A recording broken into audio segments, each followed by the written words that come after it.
সামনে যা পাইলাম তাই করলাম, সামনে যা দেখলাম তাই করলাম। হায় যুবক, এটা কি কোনো জীবন হইতে পারে? জীবনের কোনো আগা নাই, মাথা নাই, লক্ষ্য নাই, উদ্দেশ্য নাই। কেন এতক্ষণ ধরে মোবাইল টিপতেছো? কেন সারা রাত উলঙ্গ ছবি দেখতেছো? কেন নর্তকী দেখতেছো, জিনা দেখছো, ব্যভিচার দেখতেছো? এক ওয়াক্ত নামাজ পড়ো না, কোনোদিন ফজরের নামাজ পড়ো না। জানো না রাত কখন হয়, দিন কখন হয়, আলো কখন হয়, ভোর কখন হয়? কিচ্ছুই বুঝলা না, শুধু নারী, ছবি, নর্তকী, জিনা, ব্যভিচার, মদ, জুয়া, মোবাইলের অস্থিরতা, অসভ্যতা, আর বন্ধুদের আড্ডা। কে তোমার মা, কে তোমার বাবা, কে তোমারে বানাইলেন, কে তোমার রসুল, কে তোমার কিতাব, কি তোমার ধর্ম, কিচ্ছুই জানলা না। আরে মুসলমানের বাচ্চা এত বড় অপদার্থ মানুষের বাচ্চা হইতে পারে না। এটা জন্তু জানোয়ার হইতে পারবে না, হাইওয়ান হইতে পারবে না। মানুষের বাচ্চা এত বেখবর হয় না। যাকে আল্লাহ আকল দিয়েছেন, যাকে আল্লাহ চোখ দিয়েছেন, যাকে আল্লাহ কান দিয়েছেন, যাকে আল্লাহ দিল দিয়েছেন, যাকে আল্লাহ তাআলা এত সুন্দর শরীর দিয়েছেন, তার একটাবার ভাবা উচিত ছিল আমি আসলাম কোত্থেকে, কে আমারে বানাইল, কেন বানাইলো, আমি করছিটা কি? তিনি আমার কাছে এটাই চাইছিলেন? আল্লাহ বলছেন ইনসানা মিন নুতফাতিন আমশাজ, আমি আল্লাহই স্বামী স্ত্রীর মিশ্র বীর্য থেকে মানুষকে সৃষ্টি করেছি। কেন? নাবতালিহি নাবতালিহি নাবতালিহি। আল্লাহ বলছে বান্দা বিশ্বাস করো, তোমারে বানাইছি পরীক্ষা করার জন্য, পরীক্ষা করার জন্য, পরীক্ষা করার জন্য। নাবতালিহি ওয়ালা নাবলুয়ান্নাকুম ওয়া নাবলুকুম লিনাবলুয়াহুম লিয়াবলুয়াকুম, একই শব্দ, কোরআনের শব্দগুলো। পরীক্ষা করার জন্য, পরীক্ষা করার জন্য, পরীক্ষা করার জন্য, পরীক্ষা করার জন্য। যদি বলি আল্লাহ আপনি আমার কি পরীক্ষা নিবেন, আল্লাহ বলেন আমি জানতে চাচ্ছি, দেখতে চাই আমি তোমার একটা অনির্দিষ্ট হায়াত দিয়েছি, অস্থায়ী। একে তো এই পৃথিবী তোমার জন্য স্থায়ী না, দ্বিতীয়ত যেটুকু হায়াত দিছি তাও অনির্দিষ্ট। একে তো তুমি স্থায়ী থাকবা না, দ্বিতীয়ত যে কয়দিন থাকবা তাও জানা না। কথা বুঝেন নাই? আমি একটা মনে করেন আমি বুঝলাম যে আমি এই পৃথিবীতে স্থায়ী না, অস্থায়ী, বাকি কয়দিন এটা কইয়া দেন আমারে। কি 14 দিন না 14 মাস? তাইলে আমি এভাবে গুছাইতাম। যদি 14 দিনের হয় তাইলে দুইটা লুঙ্গি এলেই তো সারে, আর যদি 14 বছরের হয় তো আরো কিছু সামানা লাগবে। কথার কথা আল্লাহ বলে না, আমি এটাও বলবো। কতদিন থাকবো, থাকতে দিব তোমারে তাও জানাবো না, তাও জানাবো না, আমি জানি শুধু। তাহলে একটি অস্থায়ী জায়গায় অনির্দিষ্ট কিছু সময়ের জন্য আল্লাহ বলেন আমি তোমাকে থাকতে দিছি পরীক্ষা করতে, তুমি কি স্থায়ী ঠিকানা জান্নাতে যেতে চাও নাকি জাহান্নামে যেতে চাও? এই পরীক্ষার জন্য, এই পরীক্ষার জন্য। এবার যদি বলি আল্লাহ আমি যাতে পরীক্ষায় পাশ করতে পারি, আমার জন্য আপনি কি ব্যবস্থাপনা দিচ্ছেন, কি কি ব্যবস্থাপনা দিচ্ছেন? তো আল্লাহ তাআলা বলেন 3টি ব্যবস্থা আমি 24 ঘন্টা তোমার জন্য দিছি। কয়টা বলেন না ভাই, কয়টা? 1 নাম্বার হলো ফাজআলনাহু সামিআন বাসীরা, আমি আল্লাহ তাআলা তোমাকে আমাকে মানার মতো যতগুলো হুকুম আমি করেছি, যতগুলো নিষেধ আমি করেছি, প্রতিটা হুকুম পালন করার, প্রতিটা নিষেধ বর্জন করার আমি আল্লাহ শতভাগ যোগ্যতা সম্পন্ন একটি শরীর, দেহ আমি আল্লাহই তোমারে দিয়েছি। একটা হুকুম এমন নাই বন্ধু যেটা আমার শরীরের মধ্যে সক্ষমতা নাই অথচ আল্লাহ করতে বলছে। এমন একটা গুনাহ নিষেধ এমন নাই যেটা আমার পক্ষে বিরত থাকা সম্ভবই না অথচ আল্লাহ আমার এটা থেকে বিরত থাকতে বলছেন। আল্লাহর কসম এমন কোন হুকুম মালিকের নাই। আল্লাহ তাআলা জুলুম করে না। ইন্নাল্লাহা লা ইয়াজলিমু মিসকালা যাররাহ, নিশ্চয়ই আল্লাহ তাআলা এক বিন্দু জুলুম করে না। মনে করেন আমারে আল্লাহ বলছে রুকু দিতাম, এখন আমার কোমরে বাঁকা হয় না, তাইলে আমি বলতাম যে আপনি আমার দেখতেছেন আমার কোমরটাই ভাঙে না, আপনি আমারে রুকু করতে বললেন, এটা তো জুলুম করলেন। এখন কি বিষয়টা এমন? কথা বলেন না কেন? আমারে আপনি সেজদা দিতে বললেন, ও আমি তো নিচের দিকেই যাইতে পারি না, আমার বানাইলেন তাল গাছ, আমারে বললেন সেজদা দিতে, তাইলে না এটা জুলুম হইতো। কিন্তু আমার আপনার শরীরের মধ্যে এই যে কনুই ভাঙ্গে, হাঁটু ভাঙ্গে, কোমর ভাঙ্গে, বাঁকা হয়, এটা কেন দিলেন? তো আল্লাহ তাআলা সেজদা করার যোগ্যতা দিলেন। তার একটি বিধান বলেন, একটি, ওযু, গোসল, নামাজ, রোজা, হজ, যাকাত, জিকির, তেলাওয়াত, দান, সাদাকা, গুনাহ থেকে বাঁচা, হারাম থেকে বাঁচা, চুরি, ডাকাতি, জিনা, ব্যভিচার, মদ, জুয়া, সুদ, ঘুষ, অশ্লীলতা, বেহায়াপনা থেকে ফিরে আসা, কোনটার যোগ্যতা আমার শরীরের মধ্যে নাই? যে আমার চোখটার এমন অবস্থা যে আমি যদি কোনো বেডির দিকে চাই তা আর নামাই পারি না চোখ। এমন তো তার সমস্যা কি? এমন যদি হইতো হুজুর আমি একবার যদি চোখ উঠাই কবে 30 মিনিটের কমে আর নামাই পারি না, তাইলে না এটা বড় অসুবিধা হইতো। বলেন তাহলে আমরা যদি উপরের দিকে তাকাইতে পারি তো নিচের দিকে চোখ নামাইতে পারি না? পারি কিনা বলেন না? তো তোর সমস্যা কি? সমস্যাটা কোথায়? সুদ আল্লাহ নিষেধ করছেন, তো ব্যবসা কি আল্লাহ হালাল করে নাই? তো ভিন নারী দেখতে কি নিষেধ করছেন, তো একজন পবিত্র স্ত্রী গ্রহণ করতে কি অনুমতি দেয় নাই? তো সমস্যা কোথায় বলেন? অর্থাৎ আল্লাহ তাআলা বলেন, বান্দা আমি একটি হুকুম এমন দেই নাই যা তোমার শরীরের সাথে মানানসই নয়, এমন হয় না। তুমি শতভাগ পারবা, এই যোগ্যতা দিয়েই আমি আল্লাহ তোমার দেহ বানিয়েছি। ফিতরাতাল্লাহিল্লাতী ফাতারান নাসা আলাইহা। 2 নম্বরে আল্লাহ বলেন, ইন্না হাদাইনাহুস সাবিলা। এটার মধ্যে 2টা, 2 এবং 3। আল্লাহ তাআলা বলেন, তোমারে আমাকে মানবার যোগ্যতা সম্পন্ন একটি শরীর যেমন দিয়েছি, এবার আমি আল্লাহ দ্বিতীয় এবং তৃতীয় 2টা ব্যবস্থা করছি। একটা হলো তোমারে বুঝাইবার জন্য 24 ঘন্টা আমি আল্লাহ এক জামানা নবী রাসূল, এরপরে নবী রাসূলদের পরবর্তীতে উলামায়ে কেরাম সর্বযুগে তোমার সামনে রাখছি, যারা তোমার আখিরাতের রাস্তা, পরীক্ষায় উত্তীর্ণের রাস্তা, জান্নাতের রাস্তা বুঝায় দিবে, বলে দিবে এমন উপযুক্ত রাহবার, পথ প্রদর্শক, এমন উপযুক্ত আলেমে দ্বীন আমি আল্লাহ তোমার জন্য রেখেছি।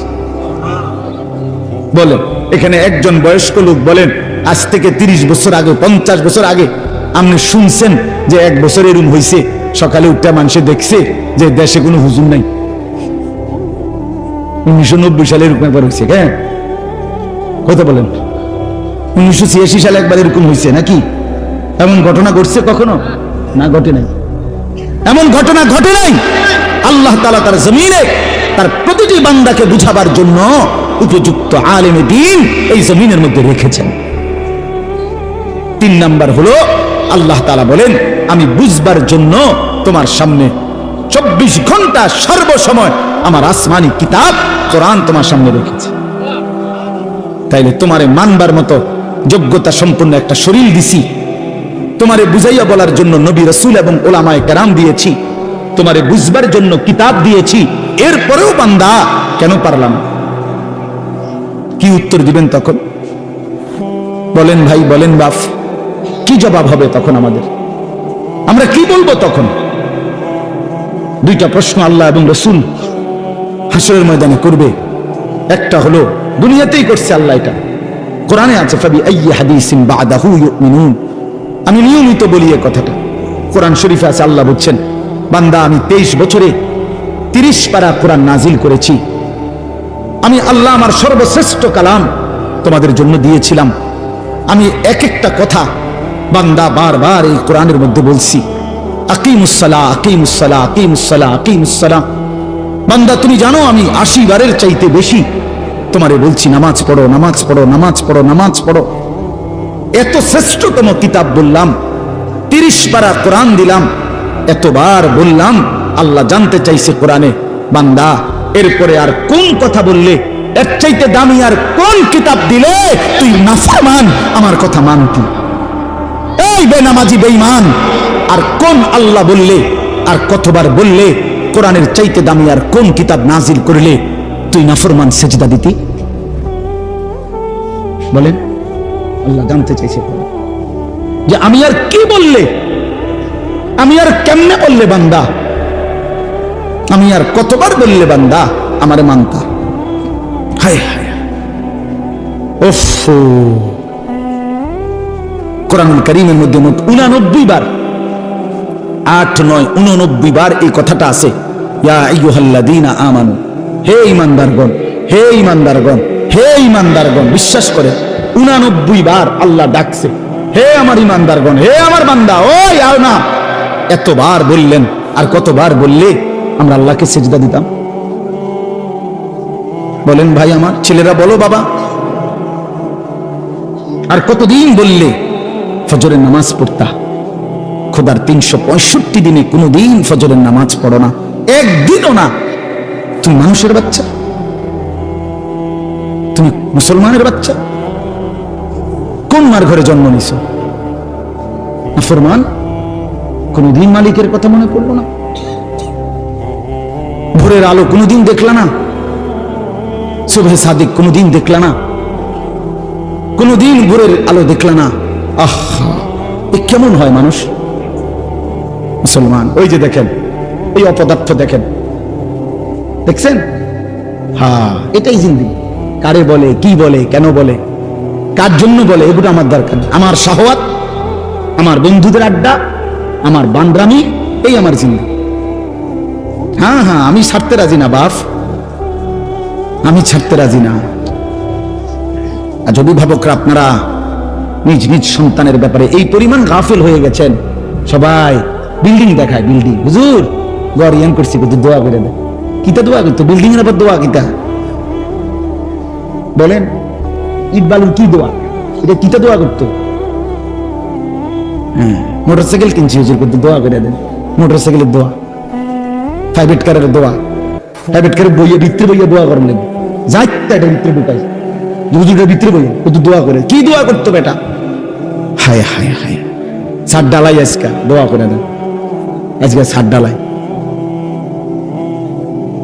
এই খাট পালং আর সোফা ফার্নিচারের জন্য দোয়া চাইলেন, এই সন্তানটা নষ্ট হয়ে যাচ্ছে, তার জন্য কিছুই বললেন না? ছেলেটা এক ওয়াক্ত নামাজ পড়ে না, মেয়েটা কোনোদিন পর্দা করে না, স্ত্রী পর্দা করে না, ঘরে প্রতিদিন রঙিন টেলিভিশন চলতেছে, স্ত্রী, ছেলে মেয়ে, নাতি নাতনি প্রতিদিন নাচ গান নর্তকীর ছবি দেখতেছে, হিন্দি সিরিয়াল দেখতেছে। আহা, এদের জন্য কোনো কান্নাকাটি নাই? প্রত্যেক রুমে রুমে ছেলে মেয়ে, প্রত্যেকের হাতে হাতে একটা একটা মোবাইল, সারা রাত উলঙ্গ ছবি দেখতেছে। কার জন্য ছাদ ডালাই দিতেছেন? এই নাফরমানের জন্য? এই সোফা কার জন্য বানাইলেন? এই খাট কার জন্য বানাইলেন? এই হাইওয়ানদের জন্য, যারা একটা সেজদা দেয় না, সারা রাত উলঙ্গ ছবি দেখে, কোনদিন ফজরের নামাজ পড়ে না, যে হাইওয়ান, এই চতুষ্পদ জন্তুর জন্য ঘর বানাইলেন? আফসুসের ব্যাপার, আফসুস। আমার রীতিমতো আশ্চর্য লাগে এটা। নিজেরা চলতে ফিরতে তো দেখি এটা, কি পরিমাণ বিরক্ত হই মাঝে মাঝে। কি কয় কয় ঘরের লেগে দোয়া করতো, বিল্ডিং এর লেগে দোয়া করতো, ছাদের লেগে, প্রাইভেট কারের লেগে, মোটর সাইকেল লেগে। প্রায় তো আমার জ্বালাতন করে, বুঝছেন না কথা? এগুলোর লেগে। সেদিন বাংলাদেশের একজন বড় বুজুর্গ আলেম আছে, হযরত মাওলানা আবুল বাশার মোহাম্মদ সাইফুল ইসলাম, অনেক বড় আল্লাহওয়ালা একজন আলেম। উনি একটা সুন্দর কথা বলছে, যে বলছে, হে ব্যবসায়ী ভাই, তোমার ব্যবসার বরকতের জন্য, ব্যবসার লাভের জন্য তাবিজ তালাশ করতে কত হুজুরের কাছে গেলা, একটা তাবিজ দেন হুজুর, কিছু একটা ঝুলাইয়া রাখতাম দোকানে, যাতে করে ব্যবসায় রুটি রুজিতে বরকত হয়। কিন্তু ব্যবসাটা হালাল না হারাম, আমার এই পদ্ধতিটা হুজুর, এটা জানবার জন্য কোনো আলেমের কাছে একবারও গেলা না? বুঝেন নাই কথা? তাবিজের লেগে তো অনেকবার গেলা, কিন্তু হালাল হারামের জন্য? হ্যাঁ, কোম্পানির মাল বেচছে 6 মাস, এখন কই আপনি? এখন কোম্পানি কি দিছে? বিশেষ অফার দিছে, 60 জন 70 জন নারী পুরুষ সবাই মিলে ট্যুরে গেছে। বাহ, কোম্পানির থেকে দিছে। উনি কোম্পানির থেকে বেড়া বেড়ির লগে ঘুরতেছে। এটা শরীয়ত সম্মত? এটা জিগাইলেন না কাউরে? এটা হালাল না হারাম জিজ্ঞাসা করলেন না? হ্যাঁ, লোডার লগে যে বদনা ফিরি লইলেন, বালতির লগে যে জগ ফিরি লইলেন, জিগাইলেন না হুজুর, হুজুর এটা হালাল না হারাম? কথা বুঝেন নাই আমার? এটা জিজ্ঞাসা করা দরকার ছিল না? এটা জানা দরকার না? না না না, তাবিজ দেন, তাবিজ। তাবিজ যদি 13টা তাবিজ হুজুর, 13টা দেন। কত করে হাদিয়া? কম 230 টাকা করে গুণা দেন। হ্যাঁ, দেন, আমি 30 টাকা করে কম দেন, 200 করে দেন। 13 দুগুণে কি 2600 দেন। এই হলো জিন্দেগি আমাদের। আপনারা রাগ হয়েন না। অর্থ হলো এই কথা বুঝানো যে আমরা এইভাবে যদি নিজেদের ব্যাপারে, সন্তানের ব্যাপারে, স্ত্রী পুত্র পরিজনের আখিরাতের ব্যাপারে ভুলে যাই, এই ঘর বাড়িয়ে খাট পালং আর সোফা ফার্নিচারে এগুলো দেখাইয়া আল্লাহর কসম কোনো লাভ হবে না। 20 বছর পরে আমি বললাম, আপনার ঘরের সাজানো ফার্নিচারওয়ালা এই বাড়ি বরাবর আপনার মৃত্যুর 20 বছর পরে আইসা আপনি একদিন কবর থেকে ফেরেশতারে বললা ঘন্টা দুয়েকের জন্য আপনি বাড়িতে আইসেন, নিজের বাড়িতে 20 বছর পরে আইসা দেখবেন আপনি যে ঘর ফার্নিচার আসবাবপত্র দিয়ে সাজাইয়া দিয়ে গেছিলেন তার কিছুই আপনার ঘরে নাই। সবগুলো পুরাতন হয়ে যাওয়ার কারণে, মডেল চেঞ্জ হয়ে যাওয়ার কারণে এগুলো ফেলে দিয়ে পরবর্তী জেনারেশন নতুন কিছু দিয়ে ঘর সাজাইছে। আপনি দেখবেন নাই, এগুলো নাই, এই সোফা নাই, আপনার বানানো সেই খাট আর নাই, ওই ফ্রিজ আর নাই, ওই ফার্নিচার আর নাই, এগুলো এখন আর নাই, এগুলো চলে না, এগুলো হালাই দিছে। কিন্তু প্রতিটা সেজদা, প্রতিটা রুকু, প্রতিটা জিকির, প্রতিটা তিলাওয়াত, প্রতিটা টাকার দান, প্রতিটা সাদাকা, আল্লাহর কসম আখিরাতে জান্নাতে ফেরেশতা ওইটার পুরস্কার একেবারে লিখিত ডকুমেন্ট সহ আপনার হাতে উঠায়। আররাফাহা লাহুম ইয়ারিফুনাহা, ইয়ারিফুনাহা কোরআন শরীফে আছে। আমি এটা বুঝাইয়া কইতো মজা পাইবেন। আপনি বলেন একবার সুবহানাল্লাহ, আবার বলেন সুবহানাল্লাহ, আবার বলেন সুবহানাল্লাহ। এই কয়বার হইল? এই হাসরের ময়দানে ফেরেশতা জান্নাতে এই বান্দাকে বলবে যে ভাই সাহেব 15ই নভেম্বর 2024 11:36 শাহেদাগোদ দারুল উলুম মঈনুল ইসলাম মাদ্রাসার মাহফিলে আপনি 11:36 যখন বাজে তখন একবার সুবহানাল্লাহ পড়ছিলেন, এইটা সেই সুবহানাল্লাহর পুরস্কার। এরপরে আপনি দ্বিতীয়বার আরেকবার সুবহানাল্লাহ পড়ছিলেন, এটা দ্বিতীয়বার একটা, এরপরে আরেকটা দিবে, সেটা বলবে এটা তৃতীয়বার একটা। এইভাবে আলাদা আলাদা এখানে আপনার পুরস্কারের মধ্যে, বিনিময় প্রতিদানের মধ্যে আপনার এখানে লেখা আছে একেবারে সন, তারিখ, দাগ নম্বর, BSCS RS শুদ্ধ লেখা আছে। কুলু ওয়াশরাবু হানিআন বিমা কুনতুম তা'মালুন। রব্বুল আলামিন বলেন আমার জান্নাতি বান্দা সারা জিন্দেগীর সমস্ত নেক আমলের বিনিময়ে আমার জান্নাতে আরামসে খাও এবং পান করো। কুলু ওয়াশরাবু হানিআম বিমা আসলাফতুম ফিল আইয়ামিল খালিয়া। আল্লাহ জান্নাতি বান্দাকে বলবে, বান্দা দুনিয়ার জিন্দেগিতে যেই নেক আমলগুলো করেছো তার প্রতিটা হিসাব করে করে আজকে জান্নাতটা তুমি উপভোগ করে নাও। 100 হিসাব বুঝাই দিবে। জাযাআম বিমা কানু ইয়ামালুন। আল্লাহ বলেন দুনিয়ার জীবনে যা আমল করেছো বান্দা, জান্নাতে আমি তার পুরোপুরি বিনিময় বুঝায় দেব। লাহুম মা ইয়াশাউনা ফিহা ওয়া লাদাইনা মাজিদ। আল্লাহ বলে বান্দা জান্নাতে তুমি যা চাইবা আমি আল্লাহ তো তা পুরা দেবই, কিন্তু বান্দা তুমি চাইবাই কয়টা, জানোই কয়টা, চিনোই কয়টা? আমি আল্লাহ তোমার চাওয়া যখন শেষ হবে ওয়ালাদাইনা মাজিদ, আমি নিজের থেকেও আরো অগণিত কোটি কোটি নিয়ামত দেব। হ্যাঁ, আপনি বোকা ভাইবেন নাম করে আমরা 2-4 কলম কইরাই বুঝছি আখিরাত ঠিক আছে।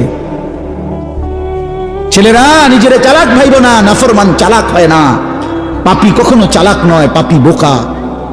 অসভ্য কখনো চালাক হয় না, বেনামাজি কখনো চালাক হয় না, সুদখোর কখনো চালাক হয় না, হারামখোর কখনো চালাক হয় না, ঘুষখোর কখনো চালাক হয় না, গাঁজাখোর, ফেন্সিখোর, বাবাখোর, ডাইলখোর, ইয়াবাখোর, ফুট্টাখোর, মদখোর, নেশাখোর সে কোনোদিন বুদ্ধিমান হয় না। সে বোকা, আহাম্মক, বলদ বলদ বলদ চালাক, বেওকুফ। এটা বেওকুফ। বাটফার তো বাটফারে না, বাটফার চালাক হইব কেন? কথা বলেন না কেন?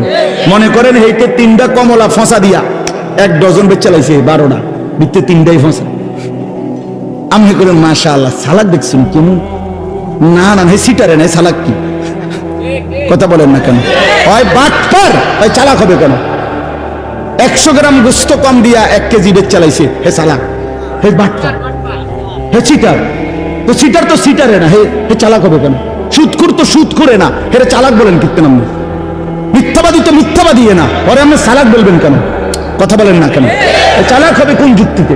পৃথিবীর কোন অভিধানে লিখছে, কোন ডিকশনারিতে লিখছে? আমি কুমিল্লা ভিক্টোরিয়া কলেজ থেকে মাস্টার্স পাস করছি, আপনি কোন বইয়ের নাম কোন ডিকশনারিতে লিখছে চালাক তাহাকে বলে যে মিছা কথা সুন্দর করে বলতে পারে? হ্যাঁ, এটা কোথায় আছে? যে মানুষকে ধোঁকা দেয়, প্রতারণা করে, তাহাকে চালাক বলে। এটা কোন কিতাবে লিখছে? আর কিতাব থুন আমি বই কোন বই কোনটা লিখছে ভাইয়া? পৃথিবীর কোথাও নাই। ধোঁকাবাজ ধোঁকাবাজি, প্রতারক প্রতারকই, নাফরমান নাফরমানি, এটাই তার পরিচয়, এটাই তার পরিচয়। আল্লাহ নবী সাল্লাল্লাহু আলাইহি সাল্লাম বলেন, আল কাইয়িসু মান দানা নাফসাহু ওয়া আমিলা লিমা বা'দাল মাউত। এটাই আমি পড়ছিলাম হাদিস। নবীজি বলেন বুদ্ধিমান চালাক সে। আল কাইয়িস, সৌদি আরব থাকেন বা থাকছেন এমন আছেন নি কেউ? হাত উঠান। প্রবাসী প্রবাসী, এই যে আরব দেশে, গালফে ছিলেন বা আরবে, এই ওইখানে আমাদের কোয়াইস কয়, কোয়াইস কোয়াইস কোয়াইস মানে কাইয়িস, চালাক চালাক বেড়া বুদ্ধিমান, কোয়াইস। কোয়াইস মানে এটা গ্রাম্য আরবি কয় আর কি, মানে আল কাইয়িস অর্থ হলো বুদ্ধিমান চালাক। আল্লাহ নবী বলেন আল কাইয়িস বুদ্ধিমান সে, চালাক সে, মান দানা নাফসাহু যে তার নিজের হিসাব রাখে, ও আমিলা লিমা বা'দাল মাউত এবং মৃত্যু পরবর্তীর জন্য আমল করে। এজন্য বাপ, রাত গভীরে আমি আর দেরি করতে চাই না। আমার উদ্দেশ্য এই কথাটা বোঝানো, মৃত্যুকে যে বোঝে, মৃত্যুর ফিকির যে করে, আখেরাতকে যে চেনে, কবরকে যে চেনে, আখেরাতের জিন্দেগি যে বোঝে, আল্লাহর কসম সে বুদ্ধিমান। বুদ্ধিমান। দুনিয়া আমার, আখেরাতও আমার, দুইটাকে যে সামলাইয়া নেয় সেই চালাক। আপনি বাজারও করেন, আপনি নামাজও পড়েন, অসুবিধা কি? আপনি সংসারও করেন, হালালও রোজগার করেন, অসুবিধা কি?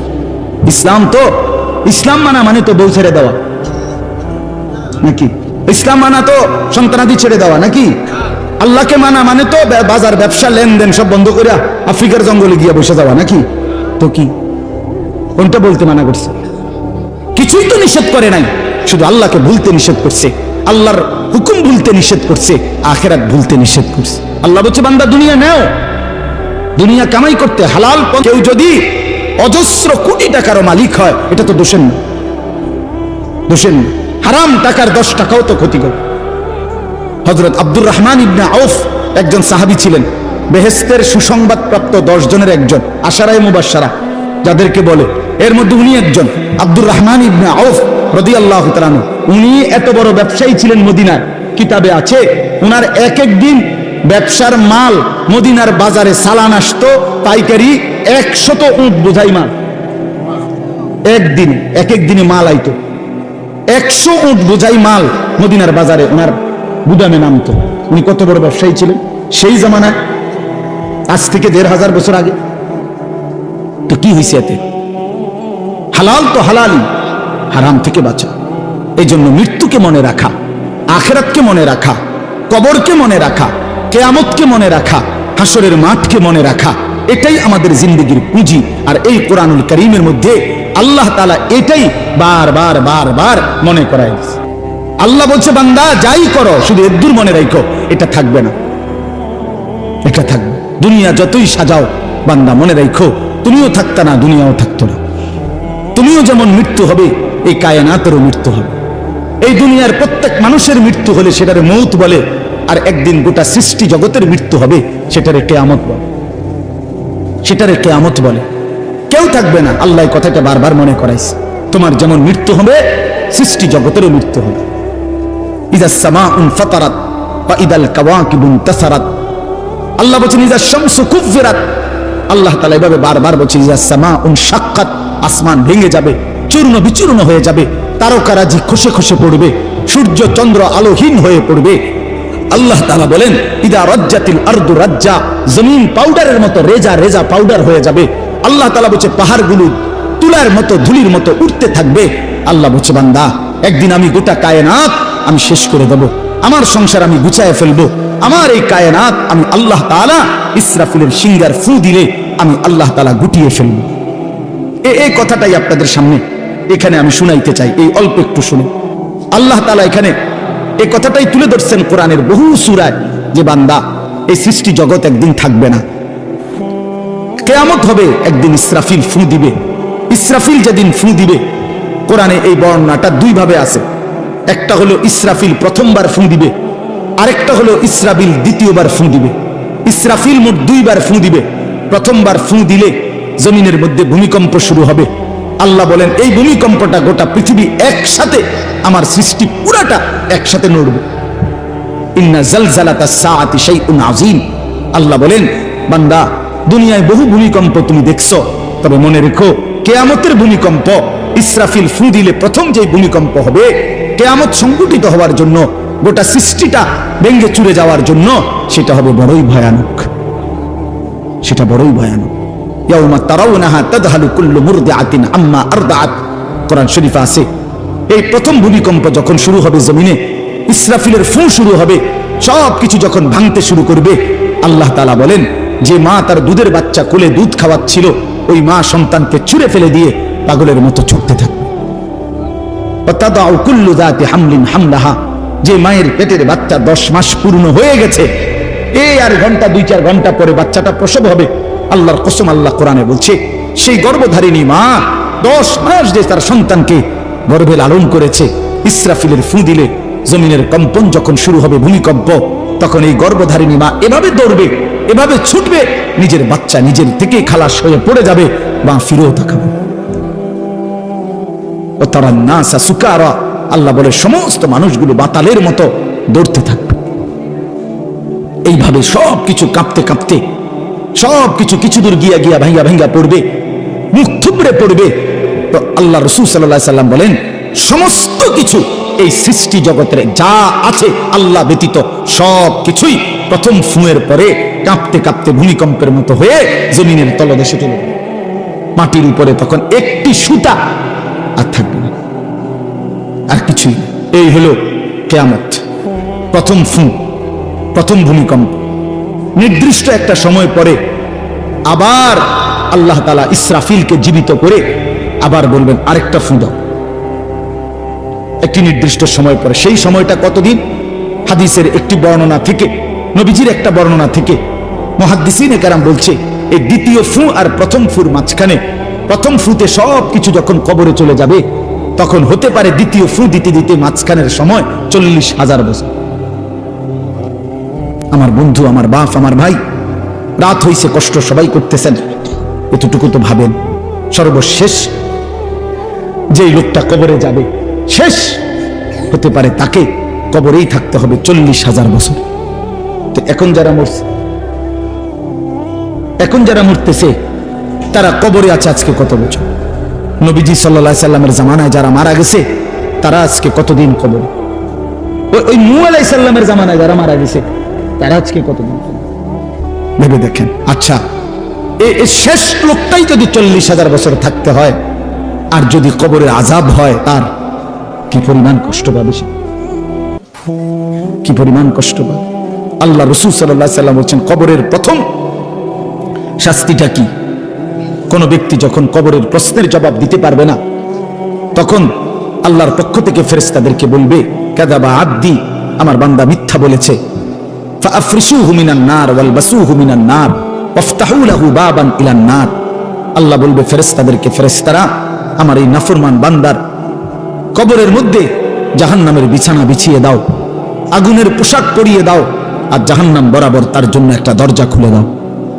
এরপরে নবীজি বলছেন, ফেরেশতারা এই ব্যবস্থাপনা করে, আল্লাহর কসম বাফ, নবীজি বলছেন, ফেরেশতারা যখন চলে যাবে, এই আগুনের বিছানা বিছায়া, আগুনের পোশাক পরাইয়া, আর জাহান্নামের দরজা খুলে দিয়ে যখন কবরে রেখে এই নাফরমানকে রেখে যাবে, তখন আল্লাহ নবী সাল্লাল্লাহু আলাইহি সাল্লাম বলেন, প্রথম মুহূর্তেই ফেরেশতা চলে যাওয়ার সাথে সাথে মাটি ডান দিক থেকে এই নাফরমানকে একটা চাপ দিবে, বাম দিকে ডান পাশের হাড্ডি পাঁজর ভাঙ্গা বাম দিকে চলে যাবে। বাম দিকের মাটি ডান দিকে চাপ দিবে, তো বাম দিকের হাড্ডি পাঁজর ভাঙ্গা ডান দিকে চলে আসবে। আল্লাহ আমাকে মাফ করে দেন। আল্লাহুম্মা ইন্নী আউযু বিকা মিন আযাবিল কবর। নবী সাল্লাল্লাহু আলাইহি সাল্লাম 5 ওয়াক্ত নামাজের পরে, আল্লাহর কসম বন্ধু, প্রতিদিন 5 ওয়াক্ত নামাজের পরে নবীজি কবরের আযাব থেকে পানাহ চাইতেন, প্রতিদিন। হযরত উসমান রাদিয়াল্লাহু তাআলা আনহু কবরের সামনে দাঁড়াইলে এই পরিমাণ কাঁদতেন, হাত্তা ইয়াবুল্লা লিহিয়াতাহু, হাদিসে আছে কিতাবে, যে তার দাড়িগুলো ভিজে ভিজে যাইত, দাড়ি ভিজে যাইত, এই পরিমাণ কাঁদতেন কবর দেখলে। এরপরে তো সামনে ভাইয়া, বিষয়টাকে হালকা মনে করেন না। বাবারা আমার, ছেলেরা আমার, বিষয়টাকে দোস্ত আমার হালকা মনে করুন। এই বেনামাজি জিন্দিগি কষ্ট পাইবেন, এই বেহায়ার জিন্দিগি কষ্ট পাইবা বাপ। আমি বলছিলাম আরেকটা কথা, আল্লাহ নবী বলবে একটা কথা তো আল্লাহ বলছে, বান্দা আমি আর কতবার বললে, কেমনে বললে, আমি এর চাইতে দামি আর কোন কথা নাজিল করলে তুমি আমারে মানতা। আর নবীজি বলবে হাসরের ময়দানে, নবী বলবে উম্মত তুমি জানো, হাদিসের তাফসীরের মধ্যে আছে প্রত্যেক ব্যক্তি, আল্লাহ বলছে নবীকে, আমাদের নবী সাল্লাল্লাহু আলাইহি সাল্লামকে, বন্ধু আপনার সামনে রাইখা আপনার উম্মতের আমল নামা আমি আপনার সামনে রাইখা খুলমু। নবী সাল্লাল্লাহু আলাইহি ওয়াসাল্লাম যখন উম্মতের আমল নামা খুলে দেখবে, খোদার 365 দিনে কোনো দিন ফজরের নামাজের সেজদা নাই, 30 বছর সুদের ব্যবসা করছে, 50 বছর মিথ্যাই বলে গেছে, হারাম রোজগারি করেছে, 30 বছর যাবত মহিলাটা কোনো পর্দা করে নাই, ঘরের মধ্যে কোনো দিন শরীয়ত বলতে কিছু নাই। আল্লাহ নবী সাল্লাল্লাহু আলাইহি সাল্লাম তখন বলবে উম্মত তুমি জানো আমি 23টা বছর অনবরত তোমার জন্য কেঁদেছিলাম। আমি সেই নবী, যে নবী সারা রাত এশার নামাজের পরে দাঁড়াইছি ফজরের আজান পর্যন্ত এক দাঁড়ানোতে চোখের পানি ফেলে উম্মতের জন্য দোয়া করছিলাম। আল্লাহ রাসূলের স্ত্রী আম্মা জান আয়েশা বলছেন নবী এই পরিমাণ কাঁদছে, এতটা লম্বা দাঁড়ায় ছিল উম্মতের জন্য, হাত্তা তাওয়াররামাত কাদামাহু, দুইটা পাও ফুলে ফুলে গেছে। আল্লাহ নবী বলবেন উম্মত আমি 23 বছর কাঁদছি রে, প্রতিটা রাত কেঁদেছি, দিন কেঁদেছি। আমি এই পরিমাণ, পিঠটা খুলে দেখাবে চাদর সরিয়ে, আমার উম্মত আমার পিঠটা দেখো, তায়েফের পাথরের আঘাতে আমার পিঠ কি পরিমাণ ছিদ্র ছিদ্র হয়ে গেছে। আমি সেই নবী, যে নবী তোদের জন্য পেটে ক্ষুধার কষ্টে পাথর ভাঙছিলাম 2টা। আমি উহুদের ময়দানে দান দান শহীদ করে রক্ত মাখা শরীর নিয়ে বেহুশ হয়ে লম্বা সময় পড়েছিলাম। আমার ঘরের চুলায় 3 মাস, হাদিসে আছে আম্মা জান আয়েশা বলছেন নবীজির ঘরে আমরা 9 জন বিবি, উনি বলছে আল্লাহর কসম 3 মাস কোনদিন টানা 3 মাসে কোনদিন আমাদের ঘরের চুলায় 9 জন বিবির ঘরে কারো ঘরের চুলায় কোনদিন আগুন জ্বলে না। 3 মাস খেজুর আর পানি দিয়ে আমরা জিন্দেগি কাটাইছি। আল্লাহ নবী বলবেন উম্মত তাহলে এত কাঁদলাম কার জন্য, এত রক্ত ঝরাইলাম কার জন্য, পেটে পাথর বাঁধলাম কার জন্য, বিনিময়ে এটা কি আমল নামা নিয়ে আসছো? ছেলেরা বলো ভাই, একটা ছেলে বলো রাসূলুল্লাহ সাল্লাল্লাহু আলাইহি ওয়াসাল্লামের সুপারিশটা একটা মামুলি ব্যাপার? রাসূলুল্লাহ সাল্লাল্লাহু আলাইহি ওয়াসাল্লাম বলবে উম্মত এটা কি আনলা?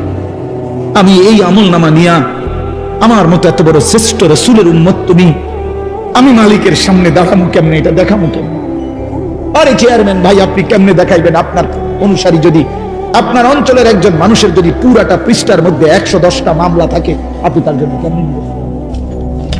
আপনি একজন উপরস্থ পদস্থ কর্মকর্তার কাছে আপনি কিভাবে সুপারিশ করবেন? বেটা তোর তো কিছুই নাই বেটা, শুধুই অপরাধ আর অপরাধ ছাড়া। তো এই বেচারা লজ্জিত হবে কিনা বলেন না কেন? তো নবী সাল্লাল্লাহু আলাইহি ওয়াসাল্লাম বলবেন উম্মত তুই আমার মতো শ্রেষ্ঠতম রাসূলের মাথাটা তো ছোট করে ফেললি, তুই তো আমার উম্মত, তুই এটা কি আনলা? আমি কেমনে দেখাবো এটা আমার মালিকের সামনে যে রব্বুল আলামিন এটা আমার উম্মতের আমল নামা?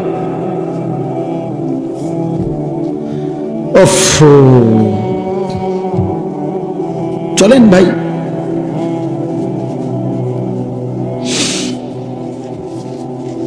এই জন্য দোস্ত আমার, বন্ধু আমার,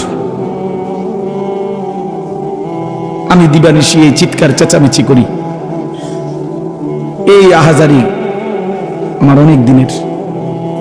মুসলমানের সন্তান ফিরবে, নওজওয়ানরা ফিরবে, মুসলমানের যুব সমাজ নামাজ পড়বে, আল্লাহরে চিনবে, এটাই আমার স্বপ্ন, এ আমার দিলের তামান্না। কারো প্রতি আলহামদুলিল্লাহ এখন আর দিলে শত্রুতা রাখি না, কারো বিরোধিতা, কারো প্রতি হিংসা করার কোনো সময়ও নাই, বিশ্বাস করেন, একদম সময় নেই, সময়ই তো না। আমি জুমার নামাজ পড়াইছি ঢাকা মোহাম্মদপুর আদাবর, আমার জুমা, ওইখান থেকে আমি জুমার পরে রওনা দিয়া মাগরিবের পরে রোয়াচালা বয়ান করছি, এশার একটু পরে ওই মুসাগারা বয়ান করছি, এরপরে এখানে এসে বয়ানে করছি, শুধু ওযু করছি, শুধু সময় বাঁচানোর জন্য মসজিদের খানাটা খাই নাই, হোটেলে, পথের একটা হোটেলে মদনপুর পার হয়ে আইসা অল্প কটা ভাত খাইছি।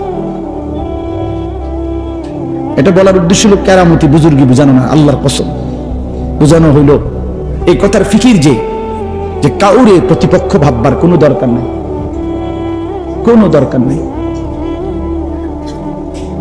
আল্লাহ আমাদের সবাইকে বুঝ দান করেন। প্রতিটা ছেলের প্রতি আমার অনুরোধ, বাবা তুমি নষ্ট হইও না, তুমি বরবাদ হইও না। এক বন্ধুর খপ্পরে পড়া, একটা সামান্য মোবাইলের খপ্পরে পড়া, একটা দুষ্ট নারীর খপ্পরে পড়ে, মেয়ের খপ্পরে পড়ে চরিত্রহীন হইও না, চরিত্রহীন। আল্লাহ তাআলা মানুষকে যে চাহিদা দিছে সেটা পূরণের বৈধ ব্যবস্থাও দিছে। মানুষকে আল্লাহ তাআলা তৃষ্ণা দিয়েছেন, তো তৃষ্ণা নিবারণের জন্য পবিত্র হালাল পানীয় আল্লাহ তাআলা দিয়েছেন। মানুষকে আল্লাহ তাআলা ক্ষুধার চাহিদা দিয়েছেন, তো হালাল খাবারও আল্লাহ তাআলা দিয়েছেন। তো মানুষের লজ্জাস্থানের যে চাহিদা, শাহওয়াত, যৌন চাহিদা, এটা আল্লাহ তাআলা দিয়েছেন, তো এটা পূরণের জন্য হালাল স্ত্রী আল্লাহ প্রত্যেক পুরুষের জন্য ব্যবস্থাও রেখেছেন। কেন নষ্ট হলো? চরিত্রহীন হবা কেন? উলঙ্গ ছবি আর নর্তকীর পিছনে জীবন শেষ করে দিবা কেন? কি দুঃখে বন্ধু নষ্ট হইলা বলো? অনেক ছেলে তো এখানে বসছে মাশাআল্লাহ, কিন্তু অনেক ছেলের চেহারা দেখলেই বোঝা যায় ভাইয়া নামাজ পড়ো না, চেহারায় সেজদার চিহ্ন নাই। দোস্ত আমার, চিহ্ন নাই। আল্লাহ আমাদেরকে মাফ করে দেন। তো আল্লাহ তাআলা বলেন ইসরাফিলকে আল্লাহ দ্বিতীয়বার উঠাবে, উঠাইয়া বলবে ইসরাফিল আবার ফু দাও। এই আবার ফু দিলে এবার আবার জমিন কাঁপতে শুরু করবে দ্বিতীয়বার। তো প্রথমবার ফু দেওয়াতে জমিন কাঁপতে কাঁপতে সব কিছু কই গেছিল? নিচে, মাটির নিচে। মাটির উপরটা কি খালি, ফাঁকা না? এইবার দ্বিতীয়বার যখন ইসরাফিল ফু দিবে, মাটি কাঁপতে কাঁপতে ভূমিকম্প শুরু হলে এবার জমিনের সমস্ত কিছু ভিতরে যেগুলো ছিল সবকিছু জমিনের উপরে উঠে আসবে একেবারে একটা সুতা সহ। গরু, ছাগল, মানুষ, জিন, স্বর্ণ, রৌপ্য, হীরা, মণি, মুক্তা, জহরত, সব সব সব। শুধু মানুষ না, একেবারে সব কিছু।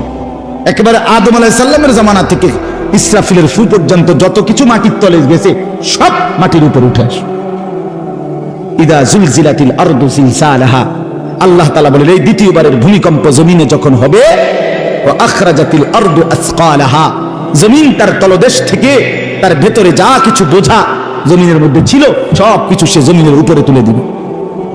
তুলে দিলে তখন তাফসীরের মধ্যে আছে এই যে স্বর্ণ, রৌপ্য, মণি, মুক্তা, টাকা পয়সা, হীরা, জহরত, অর্থ সম্পদ, এগুলোর স্তূপ থাকবে। আশ্চর্য কথা শুনেন, সরাসরি হাদিসে আছে, নবীজি বলছেন এই স্বর্ণ, রৌপ্য, মণি, মুক্তাগুলো তখন আল্লাহর কুদরতে কথা বলবে। এইগুলা, এই অর্থ সম্পদ গুলা, মানুষের যে অর্থ সম্পদ, এগুলো কথা বলবে। কি কথা বলবে? চোরের ডাক দিবে, আইনা সারিক, এই চোর, দিগা বাটফারে দিগা, এই সম্পদের জন্য চুরি করেছিলি, আজ যা দরকার নেই। আইয়ুহাল কাতি, এই ডাকাত, এদিকে এখান থেকে নে, এই সম্পদের জন্য ডাকাতি করছি, নে এখন নে। সরাসরি হাদিস আছে, রাসূলুল্লাহ সাল্লাল্লাহু আলাইহি ওয়াসাল্লাম বলেছেন এই অর্থ সম্পদ ডাক দিয়া বলবে, হে আত্মীয়তার সম্পর্ক ছিন্নকারী বেঈমান, এদিকে এই সম্পত্তির জন্য আপন ভাইকে বঞ্চিত করছিলি, আপন চাচাকে বঞ্চিত করছিলি, আপন ভাতিজারে বঞ্চিত করছিলি, এর জন্যই আত্মীয়তার সম্পর্ক ছিন্ন করেছিলি, এখন নে যা লাগবে নে। হারামখোর এখন নে, সুদখোর কত টাকা দরকার তোর, এখন নে। আল্লাহর কসম, মানুষ পাগল হয়ে যাবে, অবাক হয়ে যাবে। আর এটা কি? এই এরপরের আয়াত, ওয়াকালাল ইনসানু মা লাহা, লোকেরা বলবে এটা কি? আরে এটা কি কারবার? এগুলো কথা কয় কেমনে? এগুলো কয় কি? এগুলা মানুষ সব অবাক হয়ে যাবে, বলবে একে অপরে মা লাহা, জমিনের কি হলো, এগুলোর কি হলো, এগুলো কথা বলছে কেন, এগুলো কি বলতেছে? অর্থাৎ কেউ তো কিছুই নিবে না, নিবে কিছু, কথা বলেন না কেন কারো কোনো। তো এবার আল্লাহ বলেন ইয়াউমাইদিন তুহাদ্দিসু আখবারাহা, আল্লাহ বলে বান্দা অর্থ সম্পদ গুলো কথা বলছে দেখতে অবাক হইলা, এখনো না দেখবা আসল খেলা, এখনো না দেখবা মেন খেলাটা, যে এখন দেখবা তোমার পায়ের নিচের জমিন, তোমার পুরা জিন্দেগির ভালো মন্দ সমস্ত কিছু তোমার সামনে আমি আল্লাহর সামনে বলে দিব। এখন শুনো, এই জমিন তোমার ভালো মন্দ কথা বলবে। ইয়াউমাইদিন তুহাদ্দিসু আখবারাহা, তোমার প্রতিটা মিনিট সেকেন্ড একাকী প্রকাশ্য, ঘরে বাহিরে, লোকালয়ে, আলোতে, অন্ধকারে, রাত গভীরে, দিনের আলোতে তুমি যা ভালো করেছো তাও বলবে, তুমি যা মন্দ করেছো তাও বলবে। রাত গভীরে তাহাজ্জুদের নামাজ পড়ছিলা, এই জমিন এখন বলবে। রাত গভীরে জিনা ব্যভিচার আর মদের আড্ডা, জুয়ার আড্ডায়, নারীর আড্ডায় পড়েছিলা, এটাও এখন বলবে। শুনবে, এখন শুনবে।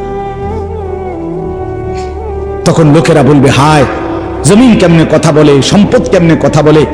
তো আল্লাহ বলেন, বিআন্না রাব্বাকা আওহা লাহা, এজন্য বলে যেহেতু আল্লাহ তাআলা আদেশ করেছে। আল্লাহ আদেশ করলে তার গোটা সৃষ্টি কথা বলে। তাহলে মূলত জিহ্বায় কথা বলে না, আল্লাহ আদেশ করলে গোশতের এই টুকরাটা কথা বলে। নাহলে যেই লোক, আপনারা কোনো বোবা দেখছেন? কথা বলেন না। বোবা মানুষ দেখছেন কখনো? তো বোবা মানুষের তো জিহ্বা নাই, ঠিক না? আছে না? আছে কিনা বলেন না? তো হে কথা কয় না কেন? কথা বলে না কেন? মানে কথা বলে না কেন? মানে জিহ্বা তো আছে কিন্তু কথা বলে না কেন? বুঝা গেল কি? আল্লাহর হুকুম হলে কথা বলে। যে কানে শুনে না, তার এখান দিয়ে এরকম কান নাই, তো হে শুনে না কেন? তাহলে কানে দিয়ে শুনে না, আল্লাহর হুকুম হইলে শুনে। যে অন্ধ, সে তার কি এরকম চোখ নাই, তো হে দেখে না কেন? মূলত আল্লাহর হুকুম হলেই চোখে দেখে, নাইলে দেখে না। তো ঠিক আল্লাহর হুকুম হইলে গোশতের এই টুকরাটা যদি কথা বলতে পারে, আল্লাহর হুকুম হইলে গোটা সৃষ্টিও কথা বলতে পারে, গোটা সৃষ্টিও কথা বলতে পারে।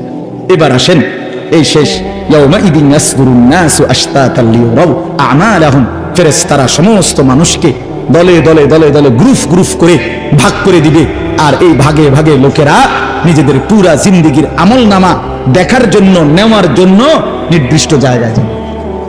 ফেরেশতারা বলবে, যান সামনে যান। সামনে গেলেই আপনার আমলনামা আপনি আপনার হাতে পাবেন, আপনি পড়বেন, আপনি দেখবেন, যান ওইখানে ফাইল দিতেছে, যান সবাই যান। এই দলে দলে মানুষ যাবে। এবার আমলনামা যখন হাতে দিবে, আল্লাহ তাআলা বলেন, ফামান ইয়ামাল মিসকালা যাররাতিন খায়রান ইয়ারাহ, এক বিন্দু ভালো যে করেছে সে তাও দেখতে পাবে। ওয়ামান ইয়ামাল মিসকালা যাররাতিন শাররান ইয়ারাহ, এক বিন্দু মন্দ যে করেছে সে তাও দেখতে পাবে। প্রতি সেকেন্ড, প্রতি ঘন্টা, প্রতি মিনিট, প্রতি মুহূর্ত, প্রতি লামহা, প্রতি জাররা সে দেখে। জাররা এই শব্দটা হলো কোরআনের, এই শব্দটা একটি এতটুকু পরিমাপ তাফসীরের মধ্যে লিখছে, লা জিনাতা লাহা, যেটার কোনো ওজন হয় না, মাপলে কোনো ওজন আসে না, এত সামান্য। মানে এটা 100 গ্রামও না, 1 গ্রামও না, 1 গ্রামও না, 1 গ্রামের অর্ধেকও না, অর্ধেকের অর্ধেকও না। এটা অণুও না, পরমাণুও না, এটা ইলেকট্রনও না, নিউট্রনও না, প্রোটনও না, কিচ্ছু। বিজ্ঞান তো এগুলো ভাগ করছে না, ভাগ করে করে আপনার অণু থেকে পরমাণু, পরমাণু থেকে এখন আরো ভাগ করছে। এই ইলেকট্রন, প্রোটন, নিউট্রন, এগুলো ভাগ করতে করতে সূক্ষ্ম থেকে সূক্ষ্ম, সূক্ষ্ম থেকে সূক্ষ্ম বিজ্ঞান বাহির করতেছে। কিন্তু জাররা বলে যেটার কোনো ওজনে নাই, কিচ্ছু নাই, এটা এত সামান্য, মানে তুমি যেটারে কিছু মনে করো নাই, আল্লাহ বলেন ওইটাই তুমি দেখবে, ওইটাই দেখবা। এই জন্য বাপ আমার শেষ রাত গভীরে এই কথাই, আমরা আমাদের একাকী কিংবা প্রকাশ্য, আমরা আমাদের রাত কিংবা দিন, ঘর কিংবা বাহির আড়াল করবার সুযোগ নাই। সুযোগ আছে ভাইয়া? ছেলেরা কাজেই রাতের 3টায় দুনিয়া ঘুমায়, আল্লাহ ঘুমায় না। অশ্লীল ছবি দেখো না। রাতের 3টায় মা ঘুমায়, বাবা ঘুমায়, মালিক ঘুমায় না। রাতের 3টায় মহল্লাবাসী ঘুমায়, কিন্তু আল্লাহ ঘুমায় না। আলাম ইয়ালাম বিআন্নাল্লাহা ইয়ারা, আল্লাহ বলে, বান্দা তুমি জানো আমি কিন্তু সারাক্ষণ তোমাকে দেখি। কতক্ষণ? কতক্ষণ? আল্লাহ দেখেন কখন? সারাক্ষণ। এই জন্য আমরা প্রত্যেকে ইনশাআল্লাহ নিয়ত করি যে আমরা আমাদের আখিরাতকে ভাববো, ফিকির করব। আখিরাতের আশায় গুনাহ ছেড়ে দেন, আল্লাহর নাফরমানি ছেড়ে দেন, হালাল পথে জিন্দেগি চালান। একটু কষ্ট হলেও চলে যাবে, পার হয়ে যাবে। ऐसे रहे या वैसे रहे, वहां देखना फिर कैसे रहे। বুজুর্গরা বলে, এই দুনিয়ায় এমনি থাকো আর এমনি থাকো, কাইট মাইট হইয়া চিত্তিয়া মিত্তিয়া উত্তালে যা। আসল দেখার বিষয় হলো ওয়াহা কেসে রাহে, সেখানে কেমন থাকবা, এটা হলো এটা শেষ হয়ে যাবে।